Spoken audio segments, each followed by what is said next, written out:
Welcome अमर sir YouTube channel, इस पर आप सबों का स्वागत है। एसबीआई क्लर्क मेन एग्ज़ाम के प्रीवियस ईयर्स के क्वेश्चंस का ये कैसलेट का सेट एक ज़बरदस्त सेट है। न्यू फॉर्म में इंग्लिश के क्लोज टेस्ट के जैसा डिफरेंट चैप्टर्स के क्वेश्चंस इसमें आए हैं और एक कहानी कही गई है, स्टोरी। टाइम एंड डिस्टेंस से ये स्टोरी शुरू होती है। Time and work, boat and stream, permutation and combination से होते हुए ये प्रोबेबिलिटी पर ख़त्म होती है। ये न्यू ट्रेंड है और इस साल के लिए भी ये इतना ही इम्पॉर्टेंट है। इंग्लिश हिंदी दोनों में इसका पीडीएफ अमर सर कॉम्पिटिटिव एग्ज़ाम पर अवेलेबल रहेगा। आप वहाँ से डाउनलोड करके इसकी प्रैक्टिस करेंगे।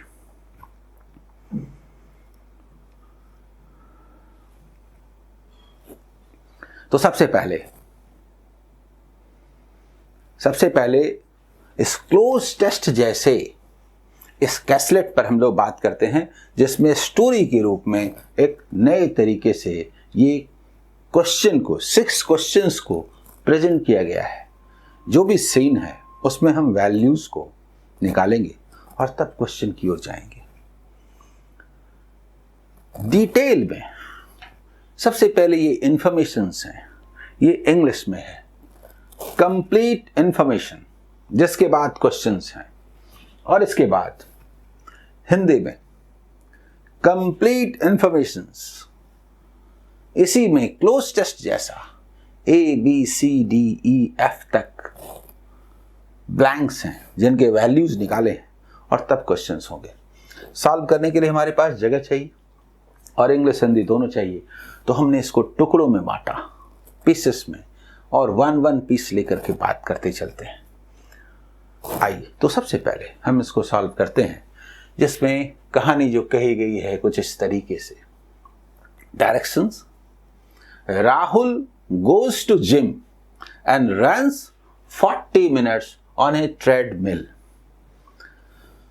वो जिम जाता है और 40 मिनट्स के लिए ट्रेडमिल पर दौड़ता है।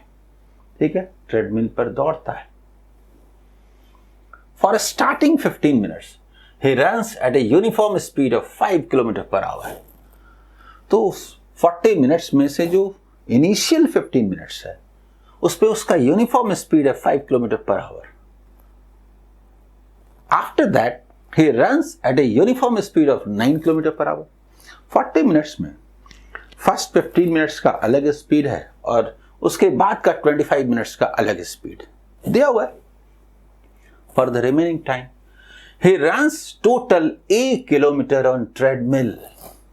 तो हम ए का वैल्यू निकाल लेंगे बिना आगे बढ़े हुए, क्योंकि आफ्टर दैट बाद में पढ़ेंगे।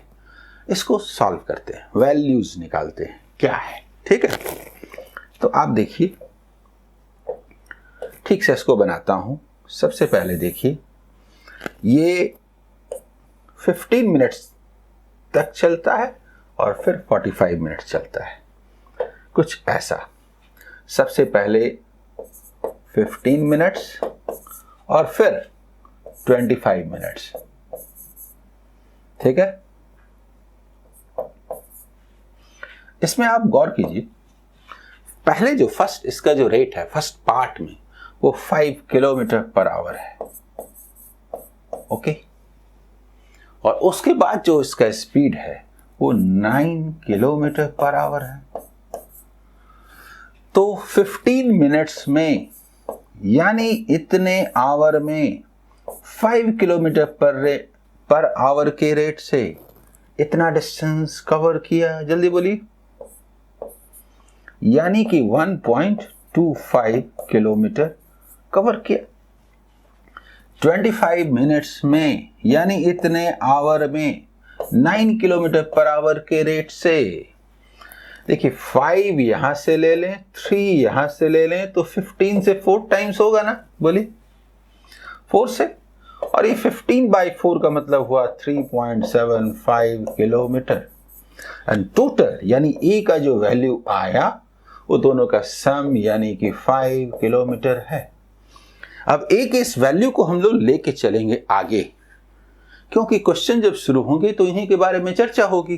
ठीक है, ए का वैल्यू हमने निकाल लिया और अगले पेज में ए को लेके चलते हैं 5 किलोमीटर, ठीक है। उसके बाद आप यहां आइए। After that he comes to his office, to his house, okay, वो घर आ जाता है and get ready for office which is 45 kilometre away from his house. घर आने के बाद घर से ऑफिस की ओर निकलता है, 45 किलोमीटर का डिस्टेंस है, and he reaches office in 1.5 hours at 9:30 AM। यानी कहने का मतलब यह है कि 1.5 आवर्स में इस वैल्यू को भी हम लोग निकाल लेते हैं और कीजिए 1.5 आवर में वो जाता है 45 किलोमीटर। इसका मतलब उसका रेट क्या हुआ, 3 से 15 टाइम्स, तो यानी 30 किलोमीटर पर आवर। ये इसका रेट रहा घर से ऑफिस जाने का। और ये 9:30 में वो ऑफिस पहुंचता है, 1.5 घंटे लगते हैं, यानी 8 बजे वो निकला, 8 AM में वो अपने घर से निकला और 1.5 आवर्स में 9:30 में ऑफिस पहुंचता है। ठीक है, ये इन्फॉर्मेशन हमें पता रहेगा, निकाल के रखते हैं, आगे यूज होगा कि घर से जो ऑफिस है वो 45 किलोमीटर का डिस्टेंस है, 8 AM में निकला, 9:30 में पहुंचा, 1.5 आवर्स लगे और 30 किलोमीटर पर आवर का रेट रहा। इसके बाद in office, okay, he gives some work to his subordinates P1 and P2 at B time। सुनिए, टाइम एंड वर्क तो है, ऑफिस पहुंचता है कब, तो 9:30 में पहुंचा था, ओके। अब 9:30 में पहुंचने के तुरंत बाद उसने काम दिया या हाफ एन आवर के बाद दिया, 1 आवर के बाद दिया, नहीं मालूम, उसके बाद किस समय, दैट इज बी टाइम बताता है, पॉइंट ऑफ टाइम, इतने बजे। तो कैसे निकालेंगे, तो 9:30 में तो पहुंचा था, ओके। उसने सबऑर्डिनेट्स P1 P2 को काम दिया, चलिए कितने बजे दिया, क्या काम दिया, क्या हुआ, तो P1 can complete that work in 6 hours while the efficiency of P1 and P2 is in the ratio 5:4। Time and work का यूनिट वर्क मेथड शानदार है। आगे बढ़ने के पहले हम लोग कम से कम इतनी दूर तक ये काम कर लेते हैं कि ये जो P1 है और ये P2 है, इसके इफिशियंसी का रेट 5:4 है। हम मान लेते हैं कि 5 यूनिट्स पर, और ये क्या है, डे है, आवर की चर्चा है, तो पर आवर, और ये 4 यूनिट्स पर आवर, इनके रेट्स हैं। तो टोटल वर्क कितना हुआ, तो टोटल वर्क करता कौन है, तो ये दिया हुआ है कि P1 जो है वो 6 आवर्स में पूरा काम खत्म कर सकता है।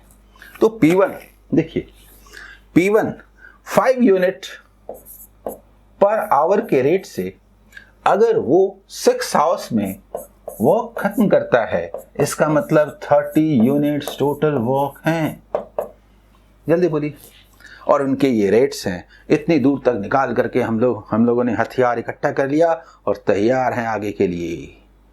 करना क्या है, हमने निकाल लिया कि भाई टोटल वर्क अगर 30 यूनिट्स है तो P1 5 यूनिट पर आवर के रेट से कर सकता है, P2 4 यूनिट्स पर आवर के रेट से कर सकता है। जरूरत नहीं है, नहीं तो हम बोल सकते हैं कि ये 6 आवर्स में करता है मालूम है, और ये 7.5 आवर्स में करता है।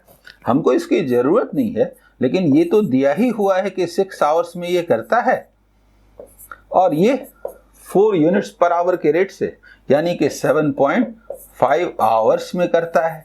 मैंने पहले ही कहा ये निकालने की जरूरत नहीं है, बस ऐसे ही मैंने लिख दिया, no need unit work method में। हाँ, तो P1 and P2 together completes 75% of that work at 12:30 PM। दोनों मिलके पूरा काम नहीं करता, 75% वर्क करता है। यानी कहने का मतलब ये है कि 75% यानी कि 3/4, दैट इज 3/4 ऑफ जो टोटल वर्क है 30 यूनिट्स इस वर्क को करता है। कौन करता है? तो P1 प्लस P2, तो P1 प्लस P2 करता है। ठीक है, अब आप बताइए मुझे P1 प्लस P2 का रेट क्या है? 5 और 4 यानी 9 यूनिट्स पर आवर। तो इतना units in how many hours निकल जाएगा? जरा देखिए, 3 अगर हम लें, 9 कैंसल, तो ये क्या आया? 2.5 आवर्स इतनी देर में खत्म हो गया। यानी 12:30 में ये वर्क खत्म हुआ है। 2.5 आवर्स लेस कर दीजिए, यानी कि 10 AM में वर्क शुरू हुआ था। पूछा ना समय, ये काम कितने बजे शुरू हुआ था? P1 P2, यानी जो B का वैल्यू है वो है 10 AM। बोले ठीक है ना, B का वैल्यू हमने निकाल लिया। आगे एक और भी इंफॉर्मेशन है। Rahul and P2 together can complete the same work in 3 hours. Rahul and P2, तो मुझे बताइए यहां पर राहुल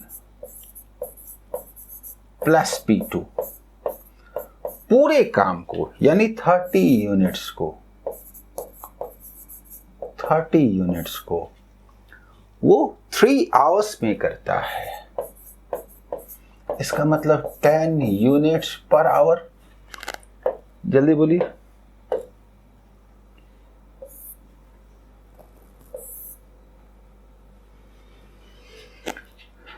ठीक है, राहुल एंड P2 का रेट हमें मालूम हो गया 10 यूनिट्स पर आवर। पर P2 का रेट तो हम जानते हैं ना कि P2 का रेट क्या है? 4 यूनिट्स पर आवर।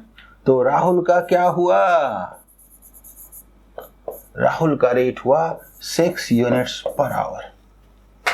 ठीक है, हमसे पूछा गया है Rahul is C percent. What percent? That is C more efficient then P1। तो P1 क्या है? 5। मुझे बताइए कि P1 का रेट क्या है? 5 यूनिट्स पर आवर। तो इधर से ये 120% है, तो 20% मोर हुआ ना। तो C का वैल्यू 20 होगा ना। 20% तो दिया ही हुआ है। बोले क्लियर? तो हम लोग B का वैल्यू भी निकाल के चलते हैं आगे जो पूछा जाएगा उसके मुताबिक, कि B निकला 10 AM और C 20 और जो परसेंट वहां लगा हुआ है। क्लियर? इतने इंफॉर्मेशन के साथ हम लोग आगे बढ़ते हैं अगले क्वेश्चन की ओर, अगले स्टेप्स की ओर। ठीक है, ये इंफॉर्मेशन हमने निकाले हैं। आगे आफ्टर दैट वर्क, ऑफिस के काम के बारे में कह रहा है कि हो गया, finished. He comes back to home in upstream। घर से ऑफिस तो गया था, उसके बारे में तो बताया नहीं है। मान लीजिए रोडवे से गया हो, लेकिन आते समय साफ साफ कहा जा रहा है इन अपस्ट्रीम, धारा के विरुद्ध, यानी रिवर में, अगेंस्ट द करंट। तो उसमें लिखा हुआ है speed of stream is 3 kilometre per hour and his speed in still water is same as it was earlier in going office from home, यानी 30 kilometre per hour. The distance between his house and office is also the same as earlier, यानी 45 kilometre. ये दोनों same है। आगे है he takes D hours to reach home। वापसी में against the current जो 30 किलोमीटर पर आवर U था वो माइनस V यानी 3 किलोमीटर पर आवर, यानी 27 किलोमीटर पर आवर। ठीक है, गिवन U है, ये U है, 30 दिया हुआ है। और टाइम का मतलब डिस्टेंस है 45 किलोमीटर, हमें पता है जो शुरू में ही दिया हुआ था, और 27 किलोमीटर पर आवर के रेट से। यानी कहने का मतलब ये है कि ये जो टाइम है D, तो D is equal to 1 and 2/3 hours. ठीक है, तो D भी हम लोग लिख देंगे कि D का वैल्यू निकला 1 and 2/3 आवर्स। D को लिख देंगे, D हुआ 1 and 2/।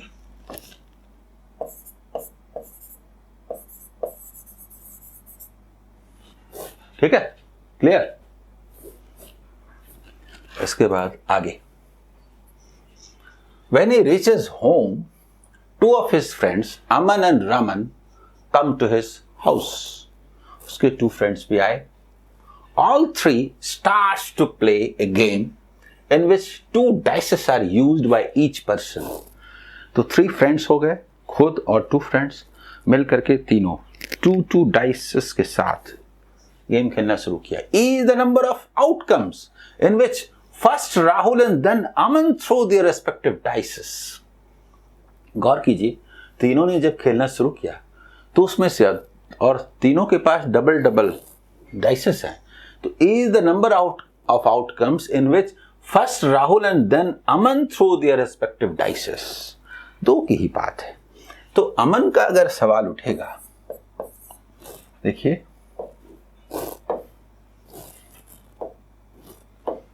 अगर अमन का सवाल उठेगा तो 2 डाइस में, इसमें भी कोई भी आ सकता है, इसमें भी कोई, यानी 6 into 6 यानी कि 36। और उसी तरह से उसका जो फ्रेंड होगा, अमन और राहुल दोनों, राहुल फर्स्ट राहुल, उससे कोई फर्क नहीं पड़ता, कोई भी हो, तो इसका भी 6 into 6 36, क्योंकि कोई भी करे, एक का 36 दूसरे का भी 36, तो टोटल कितना हुआ 72। तो E का वैल्यू होगा 72, यानी हम लोग यहां लिख देंगे कि E का वैल्यू 72। ठीक है, ये हमने वैल्यूज निकाल रहे हैं, क्योंकि जब क्वेश्चन शुरू होगा तो इन्हीं इंफॉर्मेशन के साथ हम लोग चलेंगे, उस समय ये लिखा हुआ नहीं रहेगा। अच्छा, ये हो गया। ओके, इसके बाद आगे, इन ए गेम, उसके बाद वो लोग एक गेम खेलते हैं। All the 3 throw their dices, ठीक है, तीनों, and each one of them get 8 as the sum of numbers in their dices. And तो 3 खेल रहे हैं गेम, डबल डाइस आ रहे हैं, उन पर रिजल्ट्स आ रहे हैं, रिजल्ट्स का सम, रिजल्ट्स 1 to 6 आ सकते हैं, सम शुड बी।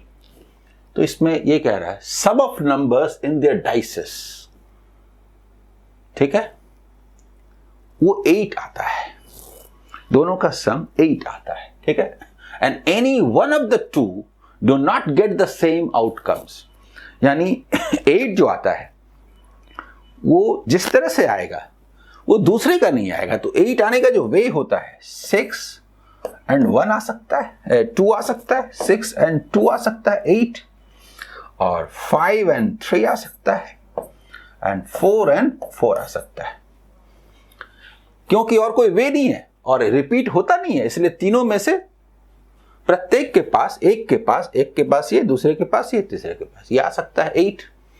ठीक है, a winner is the one who gets the highest number as the sum of the squares of the numbers come in the dices। मतलब ये हुआ कि 6 स्क्वायर और 2 स्क्वायर, इनके स्क्वायर का सम 40, इनको जो आया इनके स्क्वायर का सम 34 होगा ना, बोलिए,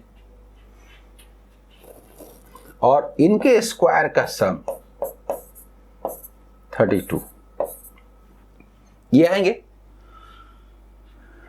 अब देखिए, winner is the one who gets the highest number as the sum of the squares of the numbers come in the dices. F should be the outcomes of the dices of Raman if Raman is the winner of the game. अगर Raman winner है तो इसका मतलब highest उसी का आया है, ये है। दैट मीन्स कि ये 2 मतलब f का जो वैल्यू हुआ वो 2 and 6 या 6 and 2, ये f का वैल्यू हुआ, तो हम f का वैल्यू भी यहां लिख देंगे। बोलिए क्लियर? इन इंफॉर्मेशन के साथ हम लोग चलेंगे। What value will come at the place of a? अब a की जगह पर क्या आएगा? a की जगह पर आएगा 5 किलोमीटर, और वो 5 किलोमीटर कहाँ है? C is the answer। Clear? अब तो इसमें कोई प्रॉब्लम होना नहीं है। इसके बाद next, What value will come in place of b? b के जगह पर क्या आएगा? हम लोग लिख चुके 10 AM, निकाल चुके हैं, और 10 AM कहाँ है ऑप्शन में? यानी E is the answer यहां पर। ठीक है? इसके बाद आइए,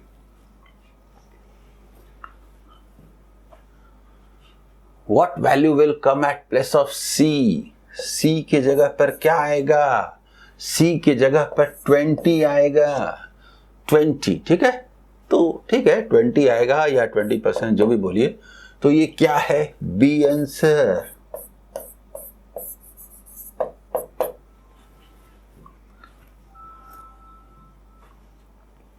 इसके बाद D की जगह पर What value will come at place of D?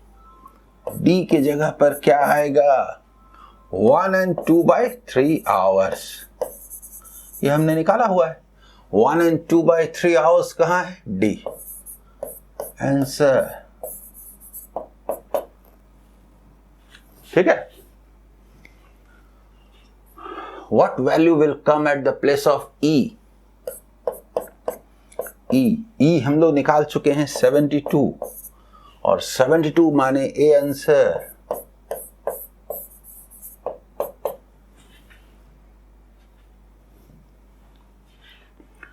What value will come at the place of F? F की जगह पर क्या आएगा? हम लोग निकाल चुके हैं 2 and 6 यानी E।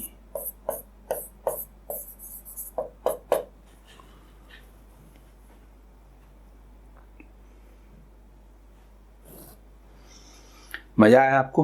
क्लोज टेस्ट के रूप में ये था। इसी तरह से मैं प्रीवियस ईयर्स जो क्वेश्चंस है उनकी लगातार आपको प्रैक्टिस करा रहा हूँ, कराता रहूँगा। आगे भी जो भी एग्जाम्स आएंगे वो भी, और साथ साथ चैप्टर के क्वेश्चंस भी चलेंगे। लेकिन फिलहाल SBI क्लर्क मेन का एग्ज़ाम है, तो मेरा कंसंट्रेशन प्रीवियस ईयर्स के क्वेश्चंस पर है। एक से ज़्यादा एपिसोड में देने की कोशिश करूँगा। All the best.